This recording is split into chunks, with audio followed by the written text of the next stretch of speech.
Hello, Rama Pupoda. Hope all of you are happy, peaceful, having a wonderful and happy life. Now let's continue with the next chapter 2. The bespectacled bookseller notes my interest and, as is his wont, commences what he imagines to be an argument anent the book's subjects, metempsychosis. The old man follows habit and keeps the discussion to his own side. He talks at length, appearing to know the pros and cons of that strange doctrine better than my author, while the classic authorities who have written about it are at his fingertips. In this way, I glean much curious information. Suddenly, I hear a man stirring at the far end of the shop, and turning, I behold a tall figure emerge from the shadows which hide a little inner room where the costlier books are kept. The stranger is an Indian. He walks towards us with an aristocratic bearing and faces the bookseller. My friend, he says quietly, pardon me for intruding. I could not help overhearing you. While the subject you discussed is of great interest to me, now you quote the classical authors who first mentioned this idea of man's continual rebirth upon this earth. The deeper minds among those philosophic Greeks, wise Africans, and only early Christian fathers understood this doctrine well. I agree. But where do you think did it really originate?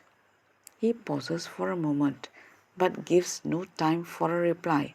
Permit me to tell you, he continues smiling, you must look to India for the first acceptance of metempsychosis in the old world. It was a cardinal tenet among the people of my land, and even in remote antiquity. The speaker's face fascinates me.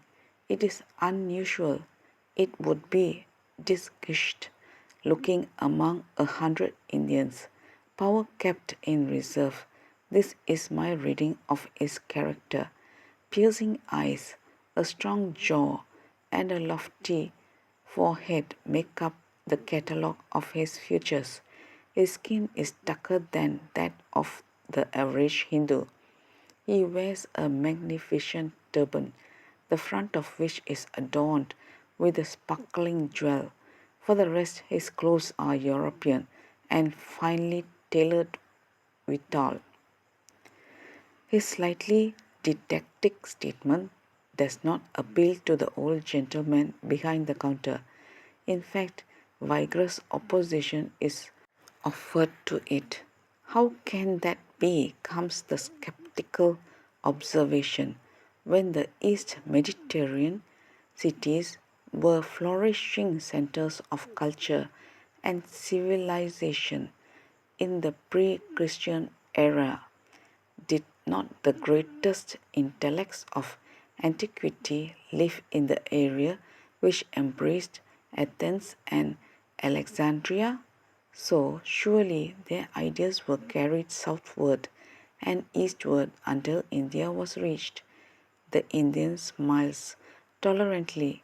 Not at all, is his immediate reply. What really happened was quite the reverse of your assertion. Indeed, you seriously suggest that the progressive West had to receive its philosophy from the laggard East? No, sir, expostulates the bookseller. Why not? Read your A Prelude again, my friend, and learn how Pythagoras came to India, where he was instructed by the Brahmins. Then notice how he began to teach the doctrine of metempsychosis after his return to Europe. This is but a single instance. I can find others. Your reference to the laggard East makes me smile. Thousands of years ago, our sages were pondering over the deepest problems, while your countrymen were not even aware that such problems existed. That's all, folks. Let's continue in the next chapter. Thank you. Bye bye. Rama Rama Pupod.